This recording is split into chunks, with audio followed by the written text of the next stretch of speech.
Okay, picture this. You're at your kitchen table, you've got bills spread out everywhere. You look at your paycheck, you see a number that honestly should feel pretty comfortable, and yet you're wondering, where does it all go? Well, if that feels familiar, you are not alone. It's a feeling millions of Americans are dealing with right now.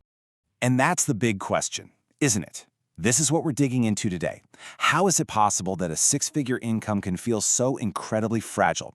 We are going to break down the math that is putting this quiet, crushing pressure on the American middle class. So, to get our heads around this, let's follow a pretty typical family, Mike and Sarah Anderson. They've got 2 kids, they have decent jobs, they own a modest home. I mean, they've done everything they were supposed to do, right? They followed the playbook for the American dream. But as we're about to see, the rules of the game have, well, they've completely changed. Okay, let's get into the nitty-gritty. We're going to follow the Andersons' money for an entire year and see exactly how a really solid income gets whittled down to almost nothing. So, it all starts here. A combined household income of $110,000. You know, on paper, that sounds fantastic. And it should.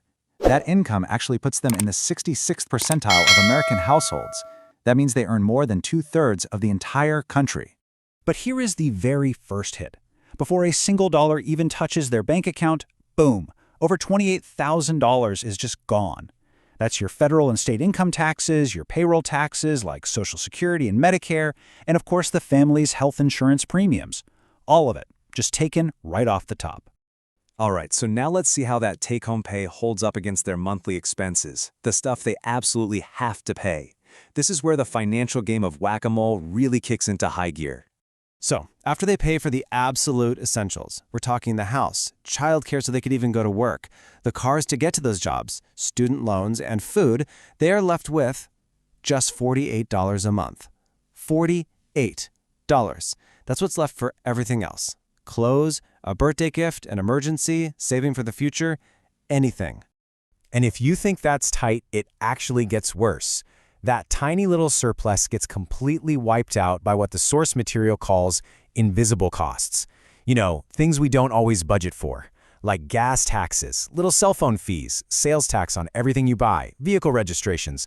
Well, all that stuff adds up, and it pushes them into the red by over $270 every single month. Now, with absolutely no margin for error, any unexpected thing, life, becomes a full-blown crisis. The AC unit dies in June. A kid needs braces. The car needs new tires. The transmission fails.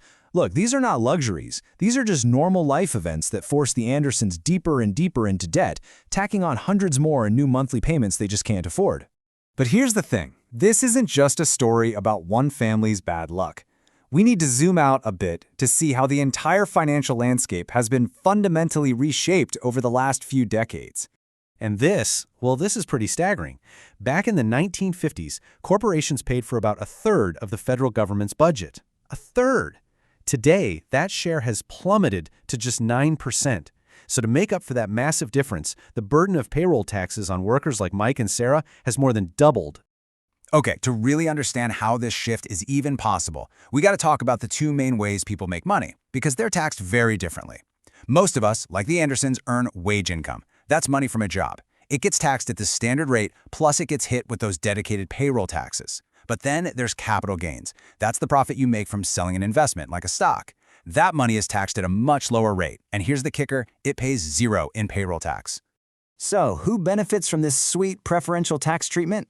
Well, this chart says it all. Over 75%, 3/4 of all capital gains go to the top 1% of earners.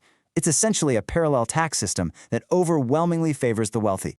So, you might be thinking, okay, sure, the burden has shifted, but at least we Americans pay less in taxes than other developed countries, right? I mean, you hear that all the time. But it turns out that is a dangerously incomplete picture. Yeah, that commonly cited tax-to-GDP ratio, it doesn't account for the huge privatized costs that Americans have to pay for services that are just included in taxes everywhere else. It hides what we can call the American premium. Let's just do a quick comparison. The Andersons versus a similar family in Germany. At first glance, you see the German family pays a way higher tax rate, 48%. But look what happens when you add in the costs of healthcare and childcare.